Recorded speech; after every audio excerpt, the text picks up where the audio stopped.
Okay, so you've got a profile of the demographic details of who your ideal client really is, right? So my ideal client, James, is male, 42, married with kids who are usually young teens, owns a business. That business is not a startup, but not a big company yet. You know, it's kind of a going concern. James makes his full-time income from his small business. He's super smart. He's engaged in the community. He spends a lot of his time giving back. He's the coach of the Little League team. He's the mayor of the town. He's on the board and committee of this nonprofit or that nonprofit. He's super smart. He's probably been very successful in a previous career. And he's frustrated sometimes. You know, he wishes that he could take the time and money he had and create bigger output. And he's ready to just accept structure because, not because he's a failure, but because he knows that that actually will help him succeed. That's James. I know my James, right? I can walk into a room of 100 people and I can say, those 7 people are James.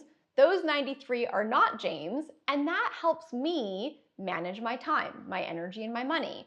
I can have 7 conversations about SLAP and probably sell 4 SLAPs with those James candidates instead of having 100 conversations about SLAP and still only selling those same 4 SLAPs, right? If you think about the power of your ideal client, you are probably spending an incredible amount of time and money and energy talking to people who are not your ideal client.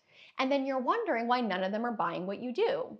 Well, they're not your ideal client. They're not the perfect match for what you do. They're not ever going to buy what you do.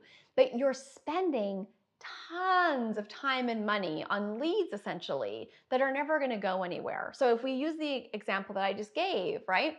I could go for coffee with all 100 people in that room. I could spend 100 hours of my life in coffee meetings. I could spend hundreds of dollars on actual coffees.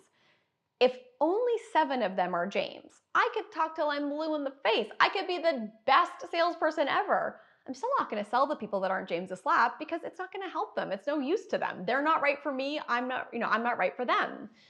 So if I can know who my ideal client is, I can simply find those 7. I can go for 7 coffees, 7 hours. I can buy 7 coffees, way less money. I'm going to sell the same number of slaps.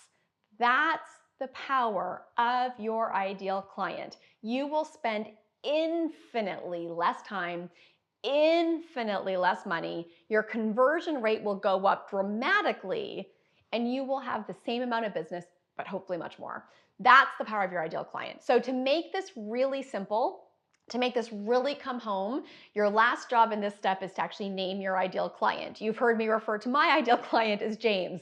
The reason you name your ideal client is so that in an instant, right, it becomes common language for you and your team. Should we do that thing? Oh, no, James isn't going to be there. Let's not bother. Oh my gosh, I just met 7 Jameses at this thing. That's so great. It just makes it so simple to talk about and actually make this ideal client real. Again, you don't want to think about who you market to as your target demographic. You want to personalize it. Who are the people you are here to serve?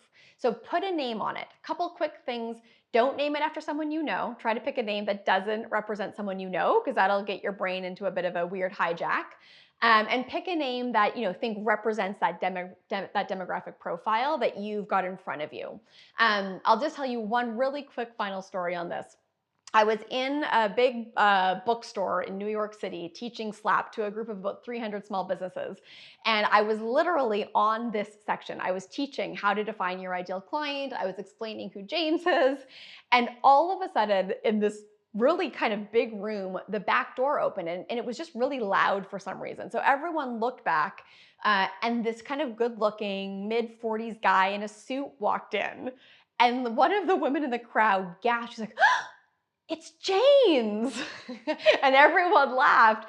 But that's the power of an ideal client. Not only can you find your ideal client in a room, now those 300 people could self-identify if they were my ideal client and either come sign up for SLAP or not, but they can also find my ideal client for me. The quality of your referrals will go up. The quality of people who reach out to you will go up because everyone will understand exactly who you are meant to serve and who your ideal client is. So give that ideal client a name, and we're going to figure out how to sell what you do to them in a way that is connection-oriented, not weird marketing and salesy oriented.